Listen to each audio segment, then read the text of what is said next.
Thank you for joining us on Middle East Eye. It's our pleasure today to be speaking with the Prime Minister of Pakistan, Imran Khan.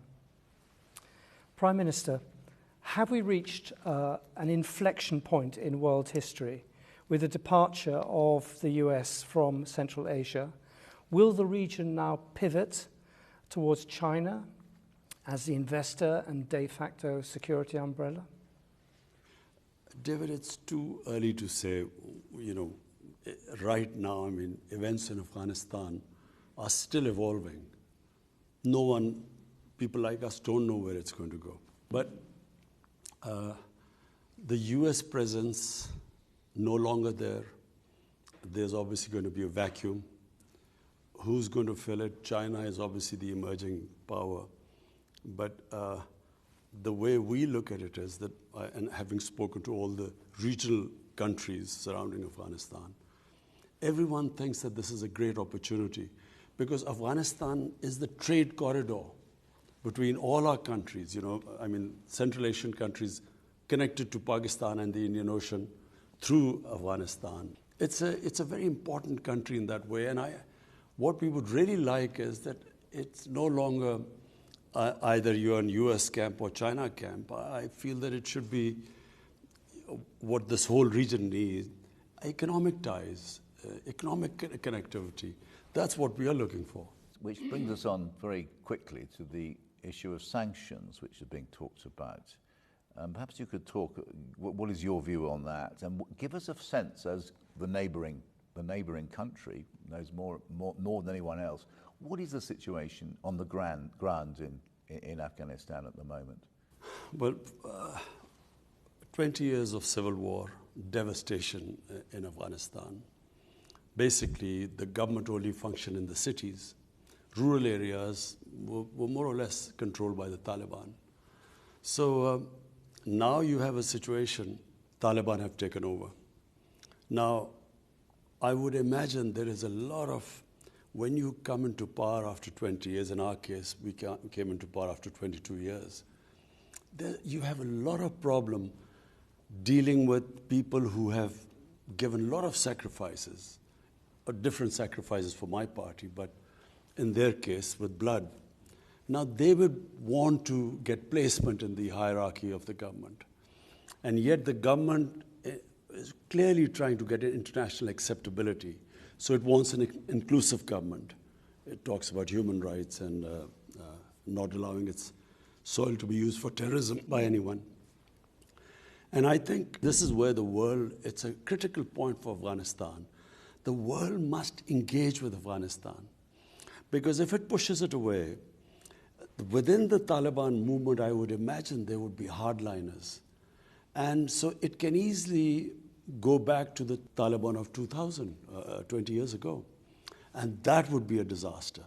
Because 20 years of the NATO presence, $2 trillion down the drain, hundreds and thousands of people dead. And if it reverts back to that sort of crisis, chaos there, fertile ground for terrorists like ISIS, which is actually a real worry for all of us, especially for Pakistan. I think that it would be a total waste. It would be, what has the US got to show after that 20 years? So therefore, a stable Afghanistan government, which can then take on ISIS, and believe me, Taliban are the best bet to get rid of ISIS. That is the only option left. Isolating them, sanctioning them is going to, apart from anything else, apart from the chaos, it is going to be such a huge humanitarian crisis. Half the population is below the poverty line. The UN thinks that by next year, 95% of the population will go below the poverty line. The government only depended, 75% of the government budget was foreign aid.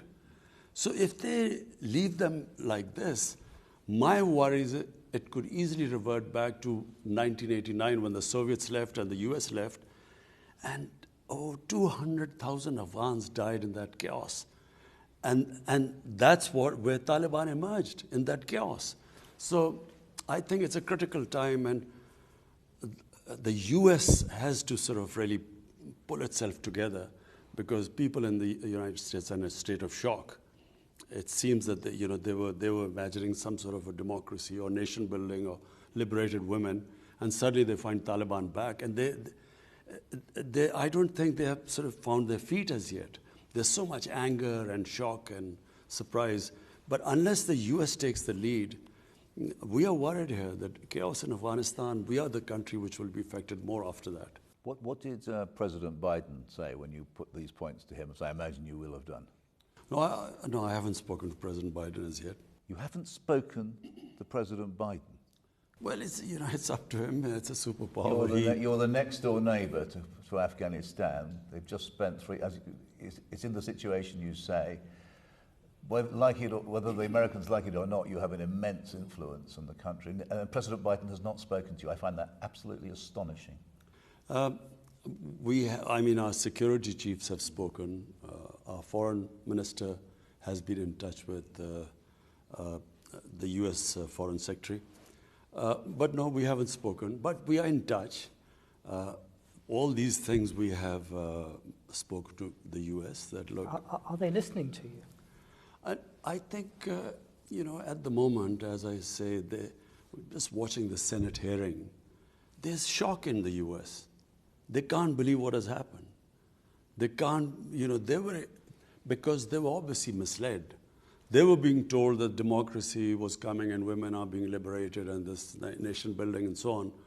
They can't believe that Taliban are back in power, and most of all, that the billions of dollars spent on the Afghan army 300,000 Afghan army gave up without a fight. That's what they can't understand, because they were never given an accurate picture. I went to the US in 2008 and I spoke to the think tanks. Then there was Senator Biden and Senator John Kerry and Harry Reid. I spoke to them. I said, there will be no military solution. This is a quagmire. They talked about Iraq at the time. This was a much bigger quagmire. They didn't know the history of Afghanistan. So our army chief 2 years later went, General Kiani, he said the same thing to President Obama. He said, you're going to leave a big mess. We will have to deal with it. And you will not have a military solution. But unfortunately, I think they were led by the generals. And you know what the generals always say, what they've always said, give us more troops and we'll win, and more time. How do you assess how the Taliban have behaved since gaining power? I think, David, we have been so relieved, because we expected a bloodbath. And always when there's a civil war, a puppet government backed by foreigners like Soviets, like before them the British in the 19th century. When the Soviets left, there was a bloodbath. And we were fearing that in Kabul, when the Taliban came, and we thought there would be bloodletting of the sort of what happened after 1989. So it was peaceful transfer of power. So that was the best thing that happened. But also we felt that we would be blamed for this. But because 300,000 troops surrendered without a fight, clearly we didn't tell them to surrender without a fight. So the ground realities were that Taliban had become a popular movement, especially in the rural areas. And that's why the army gave up without a fight. And secondly, the Ghani government was corrupt to the core. They were, firstly they were perceived as a puppet government, then corrupt. People, who was going to fight for them? But you haven't fully answered David's question there, which is, it hasn't been as inclusive a government as we hoped. It hasn't. Is not. Women's education remains a huge problem. I mean, the future of women's cricket in Afghanistan, that lovely success story of Afghan cricket, and yet women's cricket doesn't seem to have a role. I mean, these are very serious things, and these are being watched in the West, because people are saying. I mean, it's been weaponized, if you like, but it's also true, isn't it, that if you are an Afghan woman, your rights have gone back 10 years, 20 years? Two things separately. Number one, is it an inclusive government? Not right now, but Taliban have so far stated that it's a transitory government and they want to include other people. What they have stated is that they will not include anyone from the former regime of Ghani. And really, they need an inclusive government because Afghanistan is a diverse society. It has mainly Pashtun, 50%, then there's huge Tajik minority. And I have tried my best with the Tajikistan president somehow to get them together. Then there are Uzbeks there, and Uzbekistan is trying to sort of get them together. So the neighbors are interested that they all form an inclusive government, so it's a stable government. About women's, please remember, Kabul, the women always had, the culture in Kabul for women was different to the rural areas. In the rural areas, women's lives hasn't changed. This is how they lived, it's a culture. It'll probably take time to evolve. The main issues in Kabul itself. And Kabul, if you went there 50 years ago, the Kabul culture was different to the rest. Now, my contention is that rather than forcing Taliban, to do this and include so-and-so and give the women, they have said that they will give women education. They have said that they will allow them to go to jobs. In the Islamic culture, I don't think they should be pushed to the point where there is clearly within the Taliban sort of the ground soldiers, who have a certain concept. You don't want to push them to a point because they don't have such clear leadership who can order them. And so I would imagine they would have problems from within. So give them time. They have made the right statements. We have no other option. What else are we going to do? If we sanction them, there's going to be the biggest humanitarian crisis in Afghanistan. Chaos there. So the best is to incentivize them to walk the talk, what they're saying, incentivize them. But if you force them, I would imagine the nature of the people is such that they will push back and they will, it will be counterproductive. Can I move on to the Pakistan Taliban, the TTP? I mean, on the flight over, I was rereading your wonderful book you wrote 7 or 8 years ago, Pakistan, in which you made the observation that once the Americans left, that was basically the cause of the instability, and then things would settle down naturally. The Americans have left, but have they settled down naturally? The TTP is a problem in Pakistan now, isn't it? It hasn't been solved by the departure of the Americans. Well, let's put it in perspective. What was TTP? TTP were Pashtuns along on the Pakistan side of the border. Just for the viewers, Taliban is a Pashtun movement. There are about 45 to 50% Pashtuns in Afghanistan. On the Pakistan side of the Durand Line, which was made by the British, are twice as many Pashtuns. But what is called the tribal area was the border area on the other side of Afghanistan. There were the Pashtun tribes, and there was actually no border. The Durand Line was never accepted. They used to move back and forth. Now we have fenced the border, but there was nothing there. Now, when the US invaded Afghanistan, they removed the Taliban. The Pashtuns on this side were completely sympathetic with the Pashtuns, not because of the religious ideology, but because of Pashtun ethnicity and nationality, which is very strong. So they turned against Pakistan. When we became an ally of the US, they called us collaborators, and they then started attacking the Pakistan state and started calling themselves Pakistani Taliban, which we hadn't had before we joined the alliance. So at one point, there were 50 different groups called themselves Taliban attacking us. There were 16,000 terrorist attacks inside Pakistan. 80,000 Pakistanis died. So as the American footprint decreased, so did this movement. The motivation went down because no longer were we collaborators. And now, clearly, we are no longer collaborators because there's We are not, allying ourselves with anyone which is fighting the Pashtuns. So the motivation has gone down. Now we are trying to talk to those who can be reconciled because it's from a position of strength. I always believe, all insurgencies eventually end up on the dialogue table, like the IRA, for instance. So now, from a position of strength, we want to talk to them. Because in Afghanistan, the Afghan Taliban have assured us they will not allow them to attack us from Afghanistan side, which the previous government did.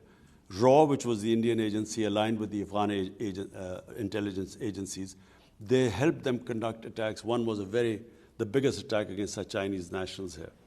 So now, because the Taliban won't allow them, we now have talked to them who we can reconcile and give up their arms and live as normal citizens. So that's what we're trying. And the ones who, then obviously the government will take action. I thought the TTP had been solved as a problem, and it's re-emerged, hasn't it, since the fall of Kabul?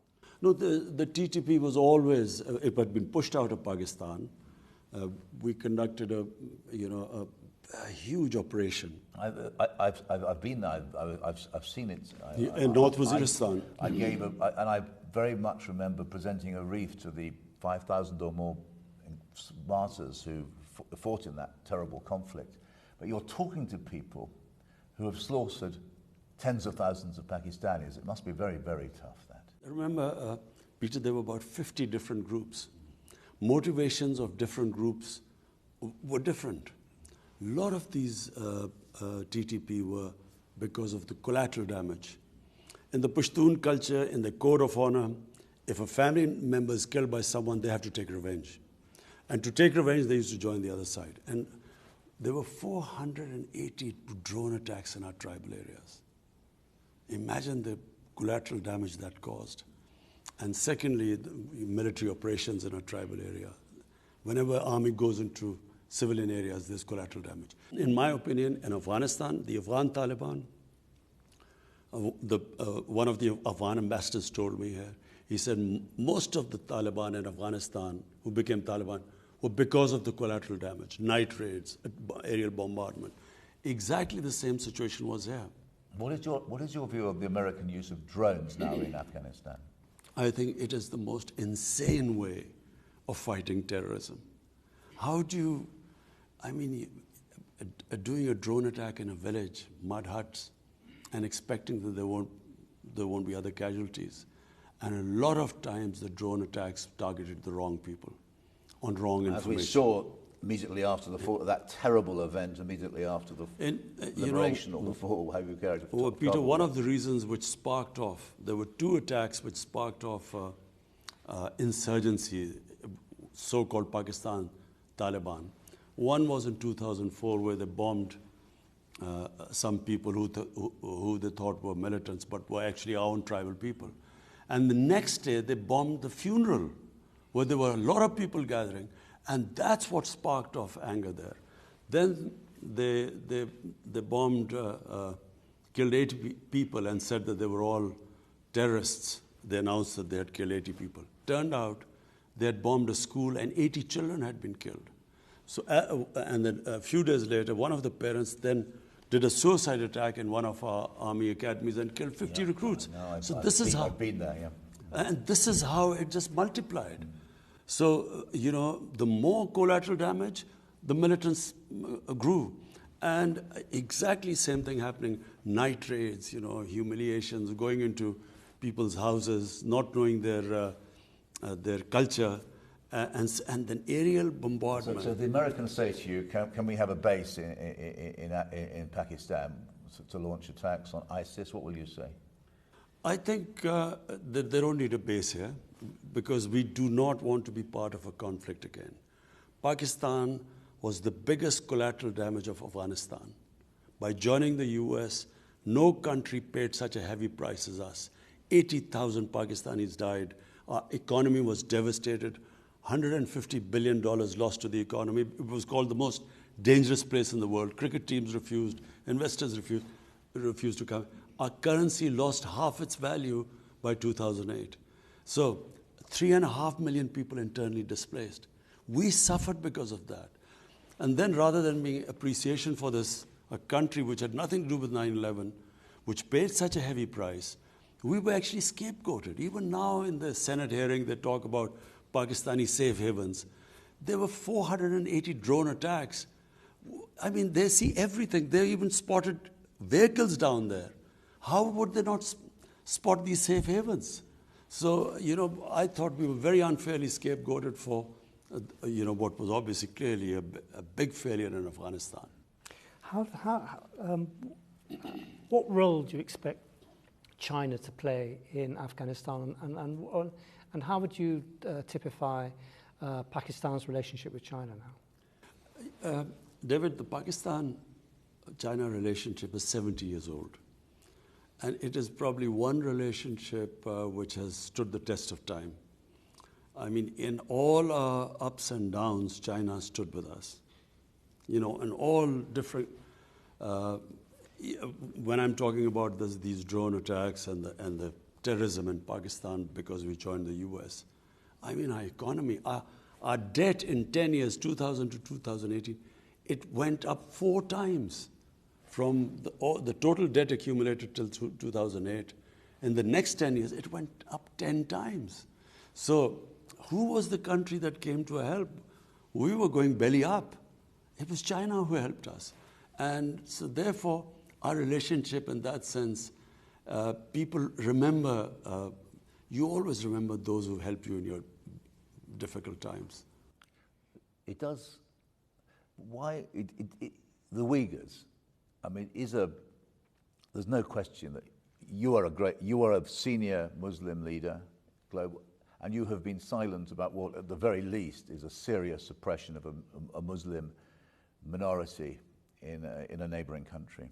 Why is that? You see, Peter, I find these selective pronouncements on human rights, I think it is so immoral. Now, China is one neighbor, the other neighbor is India. In Kashmir, there are 900,000 troops who've put 8 million Kashmiris in an open prison.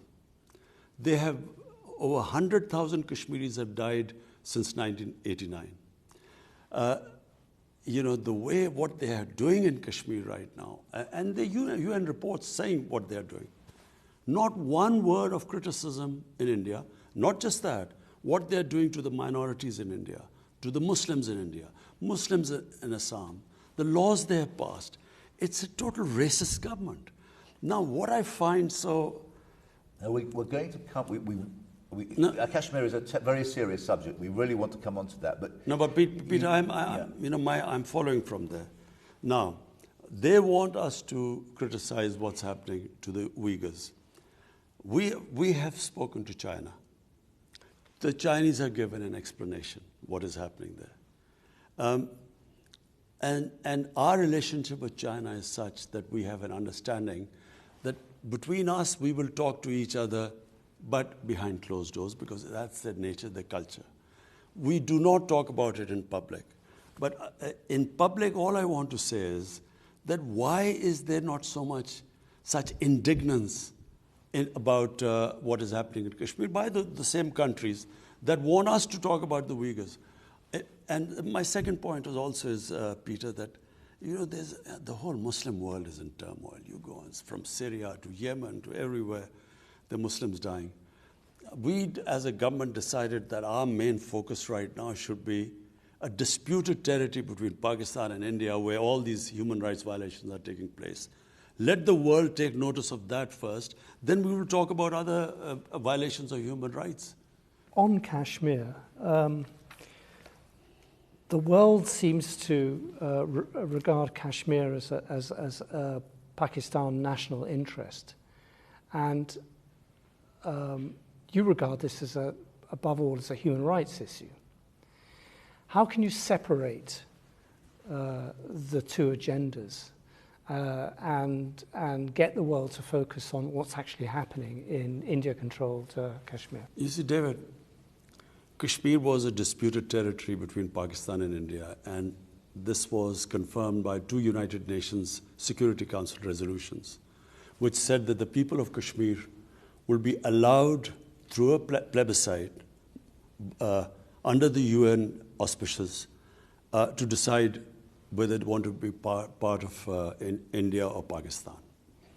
Now, that right was never given to them. But worse, in 2019, 5th August, they had the special status until this right of self-determination was given to them. They took away the special status. And they clamped down on them by sending these 90,000 troops there. And basically, Kashmir is an open prison.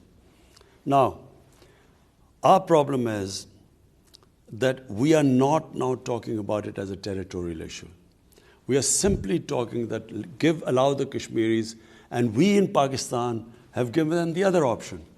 They don't have to come either to Pakistan or India, just their right, democratic right, if they want to be an independent country. So this is where it is. India, clearly the ball lies in Indian court. What do they do now? They cannot indefinitely have put these people in an open prison. Because having taken this step, I don't know what they expected. They are now trying to change the demography of Kashmir by bringing settlers from outside, which was also in the constitution provision prevented this from happening, that settlers would not be allowed to settle in Kashmir. And then the Geneva Convention, it states clearly that you cannot change the demography of an occupied country. You know, until that status is clear whether they're part of India, you can't change the demography. So they're actually trying to convert them from Muslim majority to a minority. How dangerous a situation? It's been rather forgotten because so much else has been going on. But how here we have 2 nuclear powers at odds with each other, and there's fighting almost all the time, isn't there, at a low level? You know, how dangerous a situation is Kashmir? Peter, if you look at the flashpoints, probably the nuclear flashpoint right now in the world is Pakistan-India, because nowhere else is there such a situation where there are 2 nuclear-armed countries who've had 3 wars before they were nuclear-armed. So we haven't had a war since then, because of the deterrent. I think as a 13-year-old, you wanted to join up, didn't you, in 1960? I still remember. 65, yeah. I still remember that. But I feel that, you know, we had this little skirmish when there was a suicide bomb which went off in Kashmir. Indian soldiers were killed, and they blamed us. We kept saying that we will give us any evidence, and we will hold those responsible. We will take them, have them punished, or even give them to India. Rather than giving us evidence, they bombed us. Fortunately, there was no loss of life. So, you know, Pakistan also retaliated, again bombed somewhere, and then they shot down an Indian plane. So in that situation, I mean, I as a chief executive felt it could have gone anywhere. We immediately returned the pilot, you know, was shot down to cool down things, because once 2 nuclear-armed countries get into the situation like we did, it can go anywhere. So I think I actually addressed the United Nations too, and told them that, look, you came into being to stop this sort of thing. There's an unresolved issue. It's your own Security Council resolution. In East Timor, the people were given the right. They passed a resolution. They were given a right to decide the destiny, plebiscite. They became independent. Why not Kashmir? And unfortunately, it's because of once, you know, if you're big enough, you have a huge market for other goods, that gives you the leverage actually to get away with, you know, which East Timor could not get away with. Can I ask you, all this seems incredibly familiar to Palestinians, what's happening to Indian-controlled Kashmir. It's almost as if Israel has given India the template, although that's probably a very crude way of putting it. But how dangerous is the liaison between Israel and India right now? I feel that, well, they are very close, I mean, should we read anything into it that Narendra Modi visits Israel and then he comes back and clamps down on Kashmir and, the events of 5th August 2019? Do we think that he got his instruction from there? Because that's what Israel has done. They have just built such a strong security apparatus and they just crush anything. They will send people in, they will kill, assassinate, and then they have total immunity. They, whatever the United Nations General Assembly says, they have complete confidence in the veto power which the US has in the Security Council. So they get away with anything. And I feel that India feels, because now it is being used, or it is considered a bulwark against China, they are now part of the Quad. I feel it's the same thing. India can get away with anything. My whole point is that when they ask us to comment on human rights elsewhere, the worst human rights violation is in Kashmir. Nowhere, maybe in Israel, but nowhere are things as bad as they are in Kashmir. Were you pressurized by any Gulf country to recognize Israel? No, we weren't. No one pressurized us. In any case, Pakistan is a democratic country. There's no way we can take a decision without carrying our people with us. So there was at no point did someone whisper in your ear and say, why don't you join? This is the incentive for joining the Abraham Accords. No one did. I wonder if I could change the subject and quote what I think are very prescient words from your book about Islamophobia in Europe. The ascent of right-wing anti-immigration parties in Europe, the misleading and sometimes downright sensationalist reporting against Muslims in the right-wing Western media, France's ban on the burqa, and so on. Nothing's got any better, as it has it over the last 7 years since you wrote those words. Peter, look, the problem is, and I blame the Muslim leadership for this too. So first, why did the Muslim leadership allow terrorism and Islam to be connected? What has Islam got to do with terrorism? Just now, this Indian variant of this COVID-19 came across, devastating the world. But the Indians said, look, don't call it Indian variant, call it Delta variant. Well, quite right, because why should sort of any virus be associated with any nation? Similarly, why should terrorism be associated with any religion? No religion would promote terrorism. So after 9/11, connecting Islam and terrorism, and then saying radical Islam, as if there's some radical Islam which promotes terrorism. There is only one Islam, and that is of our Prophet Muhammad, peace be upon him. In Muslim communities, like every human community, they are moderates, they are radicals, they are liberals.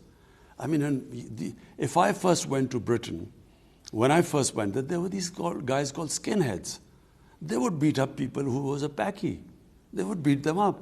Imagine if I looked upon the British societies through what the skinheads were doing. You can't define a religion or a human community by just concentrating on their extremes. So these people, we have our fanatics, like the gunman who walks into New Zealand walks and shoots down 50 worshippers. So when you say radical Islam, so for the man in the street in the West, how is he going to distinguish between a moderate Muslim or radical Muslim? How does he distinguish? So all Muslims become a target. This is what Islamophobia is. After 9/11, any incident happened, because I would spend more time in Britain because my children were young there, so I would go and see them. And it was like people would pray when some terrorist attack took place. Immediately the Muslims would pray, I hope it's not a Muslim, because everyone got branded. After 9/11, I never forget, this journalist called me up and he said, aren't you ashamed of being a Muslim? 1.3 billion people responsible for 19 fanatics or terrorists. I think I'm right in saying that was Martin Bashir who rang you up. Yes, not the best of the journalists, but he called me up. I was so shocked by it. So this is the problem, what has happened. What is Islamophobia? People do not realize radical Islam, moderate Islam. I mean, in the Western, how does a man in the street? So all Muslims then, and especially anyone who has a sort of symbol of Muslimness, like wearing a head cover or a beard, although by the way, beards have become quite fashionable now. I hear everyone trendy with a beard now. But so they became targets and they got insulted. I'm not talking about people who got beaten up or, killed. I'm talking about normal people being abused in the streets in the Western countries just because they look Muslim. So I think it was very unfair. We Muslim leaders should have talked about it, de-linked Islam and terrorism. And secondly, there's this other thing which started with Salman Rushdie. People in the West do not treat religion like we do. They cannot understand the love, respect, reverence we have for our Holy Prophet, peace be upon him. People love him more than anything. Respect and love for him is paramount in our religion. I know how, religion is treated in the Western countries. When I went, there was this Monty Python's flying circus about Jesus Christ, Life of Brian, and I was so shocked. I had never seen anything like that. But people in the West would say that is a difference between the Muslim world, I've heard them say, and the West, i.e. the West supports free speech and Muslims don't. And but Peter, that's what I'm trying to say. So I know the difference. I know how the West treats religion. But I also know how they live their religion and the place of the Holy Prophet. They can't understand it because of their view. So it was up to us to make them understand. That look, you can write, there's so many interpretations of the life of the Prophet, Western interpretations, no one comments on it, but don't ridiculous him, don't mock him, don't insult him, which is what Salman Rushdie did, and the West didn't realize. But what he said was the most insulting thing for Muslims. It was the most, it is the most degrading thing to the things he said about our Prophet. Therefore, it was a question of we Muslim leaders should have explained to the West that, look, just like, and I quote this, Holocaust, it caused a lot of pain to the Jewish community. So, even interpretations which do not, which are not misinterpretation of Holocaust, I mean, there are countries in Europe where there's a jail sentence for that because it causes pain to them. All I wanted them to understand is no one should be allowed to cause pain to human communities if we have to live in a sort of global village.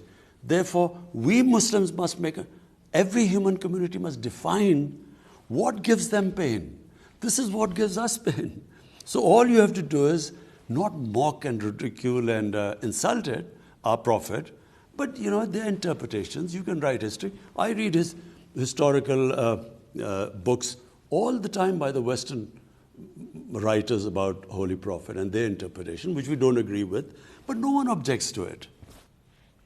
But it's not just skinheads beating up Muslims, in your phrase. It is Emmanuel Macron using Islamophobia to outflank the extreme right in France. That's a big step up from what's happened before. You see, I feel that President Macron doesn't really understand, how is he going to deal with the Muslim community there. Unless he understands that, there will be this vicious cycle. There will be someone who will, again, as I said, insult our Prophet. Among the fringes, there will be an over-the-top extreme reaction, even stabbing or something. That then will raise outrage in the French society, saying, look at these people, they don't understand our freedom of expression is like our religion. They will react like that.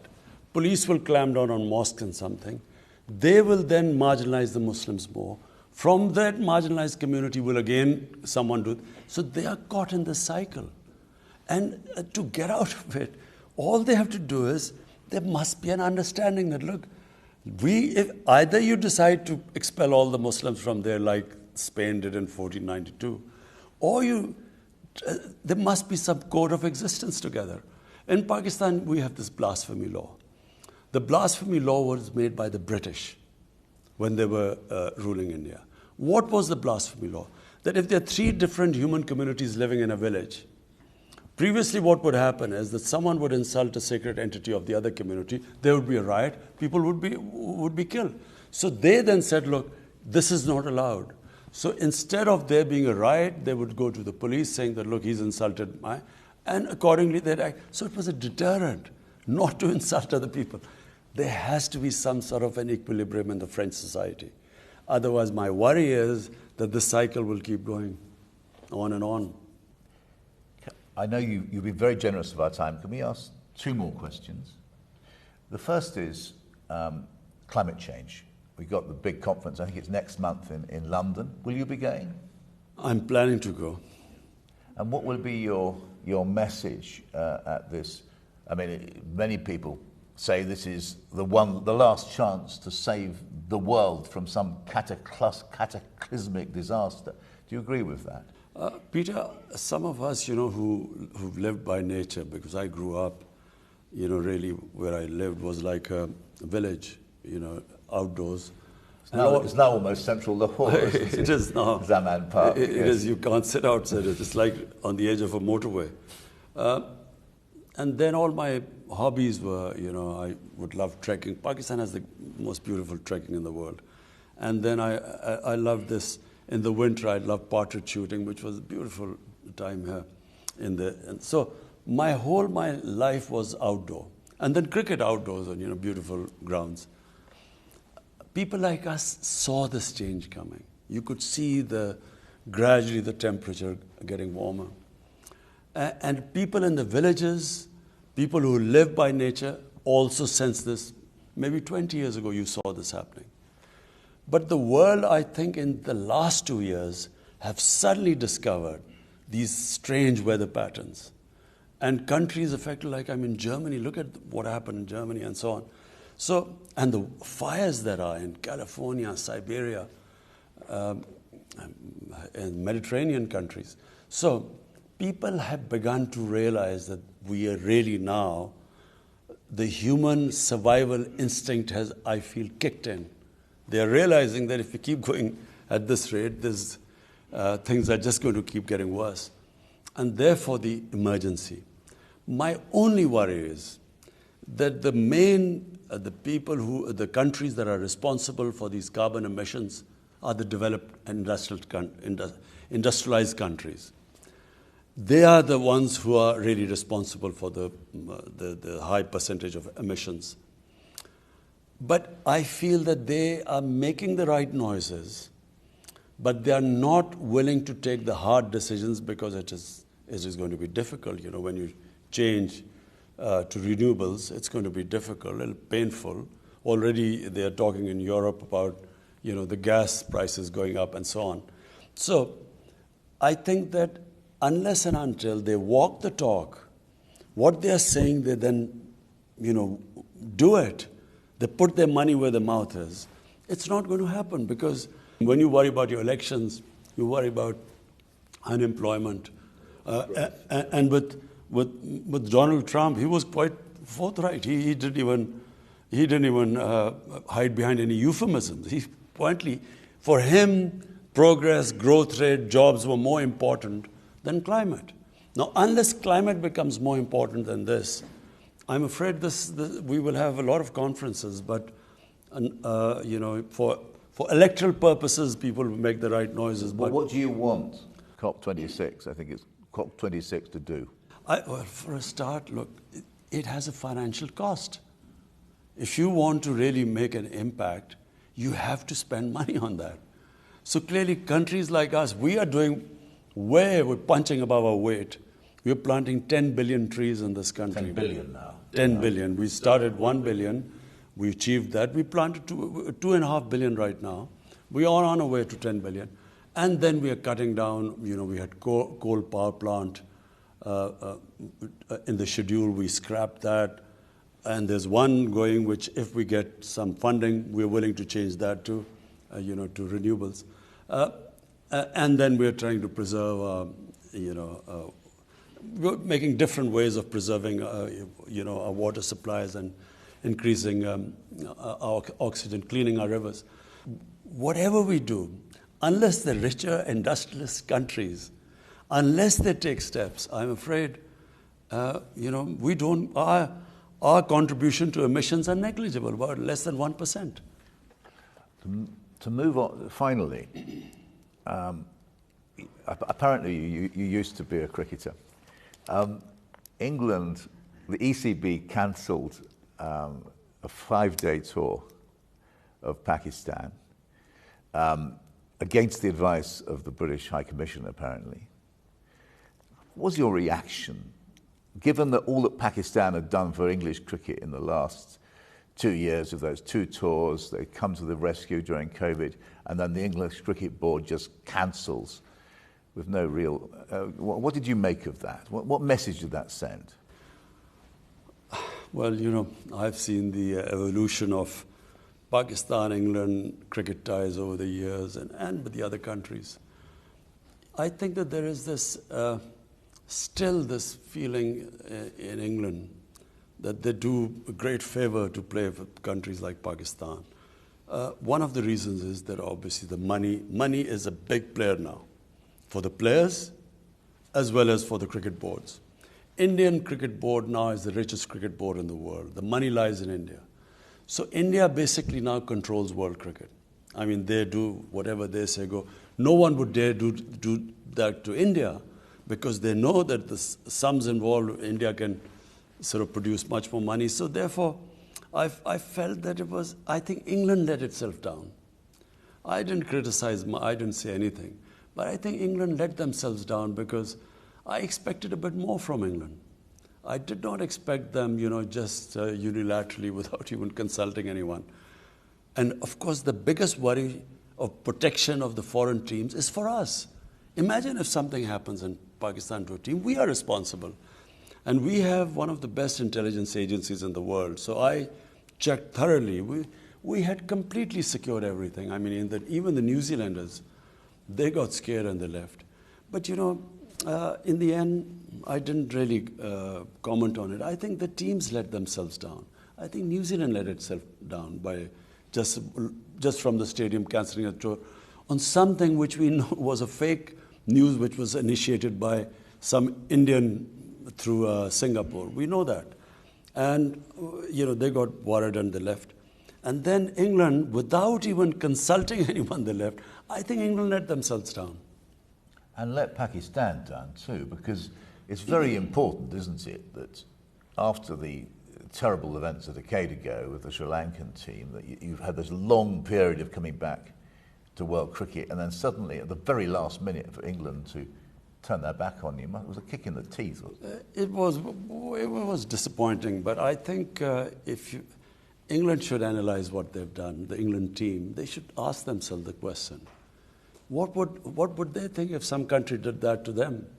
That when they were finally, and they had gone to that country in difficult times when no other team would tour, and Pakistan went to England at that time when there were COVID restrictions. And then, how would they have felt if it had happened to them? Thank you very much, Prime Minister.